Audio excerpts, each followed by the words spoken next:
Captain बदल गया, vice captain बदल गया, हेड कोच बदल गया, लेकिन रिवायत खेलने की मेलबर्न के अंदर हमारी वही है। ना हम पहले ऑस्ट्रेलिया में जाकर कभी जीते और ना अब हम जीतेंगे। मुझे ऐसा लग रहा है कि मुकाबला जो है वो ऑस्ट्रेलिया के हाथ जा रहा है। दूसरा टेस्ट जो है वो अपने दिन के अख्ताम पर जो है वो पजीर हो चुका है। आप सबको पता है कि पाकिस्तान ने ज़बरदस्त जो है वो बॉलिंग की, लेकिन बैटिंग लाइनअप पाकिस्तान की आज कुछ बेहतर नहीं गुजरी।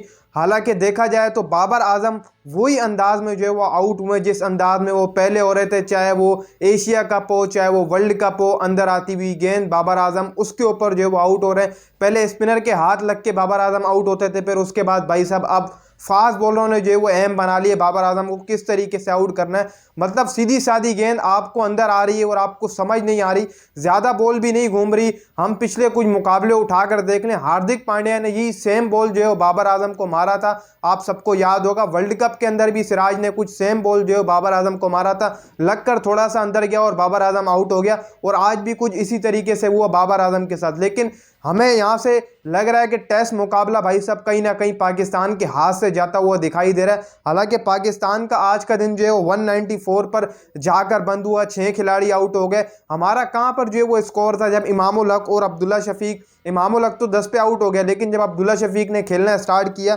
शान के साथ जो पार्टनरशिप लगाई, बड़ी ज़बरदस्त पार्टनरशिप, हमारा स्कोर बड़ा ऊपर जाकर चला गया। सिर्फ 45 रनों से पहले पहले हमारे बाकी 3 से 4 खिलाड़ी आउट, यानी कि 6 खिलाड़ी हमारे 45 रन के अंदर अंदर जो है वो ढेर हो गए। अब यहाँ पर बात कीजिए, अब्दुल्ला शफीक ने ज़बरदस्त बैटिंग की, 62 रन जो है वो स्कोर की अपने बल्ले से। इसके अलावा शान मसूद 54, बाबर आजम दोबारा से एक फ्लॉप, इसके अलावा सऊद शकील 9, रिजवान 29 पर जो फिलवक्त क्रीज पर मौजूद है, सलमान अली आगा 5, इसके अलावा आमिर जमाल भी क्रीज पर मौजूद है 2 रन पर। मोहम्मद रिजवान को भी इस टाइम समझ नहीं लग रहा, वो भी जो है वो अंधे कुलाड़े घुमा रहे हैं कि बैट पे गेंद आया तो बस भाई साहब बाहर ही जाए और कहीं नहीं जाए। लेकिन देखा जाए यहाँ पर शायद समझ नहीं आ रही बॉल किस तरफ जा रहा है, क्योंकि पाकिस्तान की जब बॉलिंग थी वहाँ पर भी जो ऑस्ट्रेलिया के बैटर्स थे उनको भी समझ नहीं आ रहा था। देखो जिनकी पिचेस हैं वो नहीं वहाँ पर खेल पा रहे सही तरीके से, ऑस्ट्रेलिया वाले सही तरीके से वहाँ बैटिंग नहीं कर रहे, तो भाई हम क्या चीज़ है, यहाँ एशिया से उठ के वहाँ चले गए, हम कौन सा कोई वहाँ जाके सेंचुरियाँ मारेंगे। हमारी बैटिंग लाइनअप भी ऐसी चलेगी और तुम लोग क्या अंदाज़ा लगा रहे थे कि भाई साहब कोई 100 मार देगा आप पर। और भाई जब उन्होंने किसी ने नहीं धोया तो हमारे क्या धोएंगे, उनकी तो अपनी घरेलू पिचेस थी, हम क्या करेंगे। सलमान अली आगा का वही रिवाज है, 5 से 10 रन कर लिया, चलो भाई चले गए। इससे बेहतर था आप इफ्तिखार अहमद को खिला लेते भाई साहब टेस्ट के अंदर। जब सलमान अली आगा खेल सकता है तो इफ्तिखार अहमद भी खेल सकता है मेरे भाई।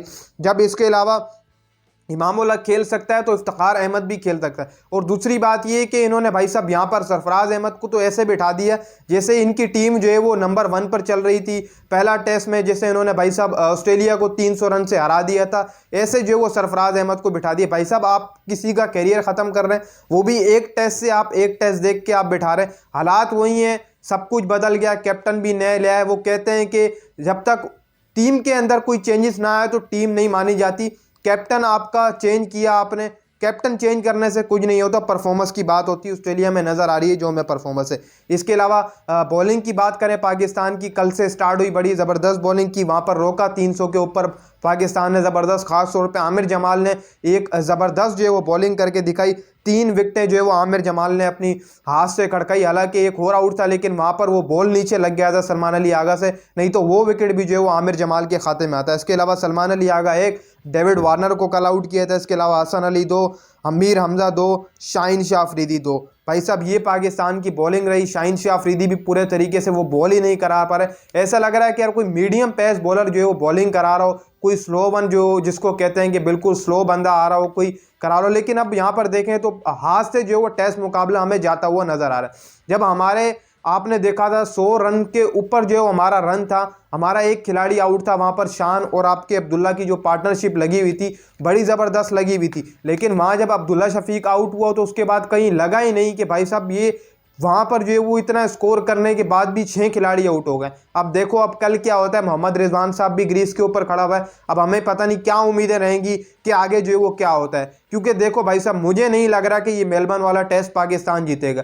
मेरे हिसाब से मेलबर्न वाला टेस्ट पाकिस्तान के हाथ से चला गया। दूसरे दिन ही मैं ये बात कर रहा हूँ, मैंने पहले भी ये बात की जब हमने पर्थ में कुछ नहीं किया तो भाई साहब हम मेलबर्न की विकेट के ऊपर भाई साहब आकर जो है वो क्या करेंगे यहाँ पर। भले आप किसी चीज़ से भी अंदाज़ा लगा लें, लेकिन मेरे हिसाब से ये है कि मेलबर्न वाला टेस्ट मेरे हिसाब से पाकिस्तान के हाथों से जो है वो जाता हुआ नजर आता है। अब कल देखेंगे कल जो है वो क्या निज़ाम जो रहता है, मोहम्मद रिजवान किस तरीके से जो वो इनिंग को लेकर चलते हैं आगे, क्योंकि फिल वक्त मोहम्मद रिजवान थोड़ा बहुत तेज़ खेलने की तरफ जा रहे हैं। आमिर जमाल उनके साथ खड़े हैं, फिर शाहीन शाह अफरीदी आ जाएंगे, मतलब उनके नीचे तो बैटिंग खत्म हो गई ना। फिर उसके बाद 194 आपको ऊपर लीड लेकर जाना है, तो भाई साहब आपको यहाँ से इनिंग को खींचना होगा। खासतौर पे अब जिम्मेदारी सारी मोहम्मद रिजवान के ऊपर आ गई है, और मैं समझता हूँ कि आनी भी नहीं चाहिए थी आपका। जब आमिर जमाल साथ खड़ा है तो फिर क्या ज़रूरत है मोहम्मद रिजवान को पार्टनरशिप लगाने की। तो मोहम्मद रिजवान ही भाई साहब यहाँ पर यही करेगा कि भाई साहब अंधे कुलाड़े मारे, थोड़ा बहुत रन तो खींच के आ ही जाएगा। ऊपर वाले सारे के सारे भाई साहब दोबारा फ्लो, सिवाय अब्दुल्ला शफीक, शान मसूद के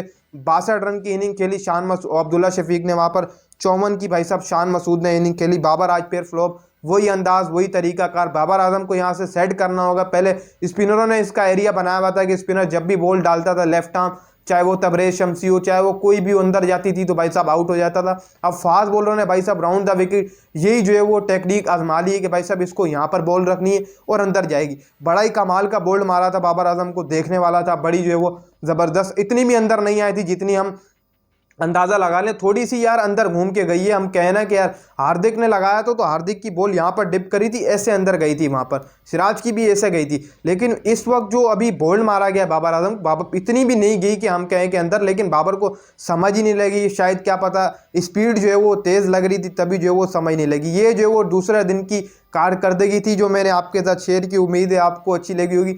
अगर अच्छी लगी तो वीडियो को लाइक कर दें, चैनल को सब्सक्राइब कर दें, ताकि हमें तमाम क्रिकेट रिलेटेड न्यूज़, खबरें, फैक्ट जो आप तक घर बैठे पहुंचते रहे। अब कल देखो भाई साहब कल क्या होता है। टेस्ट हाथ से मेरे हिसाब से चला गया है, दोबारा किस तरीके से लाते हैं बहुत मुश्किल है भाई।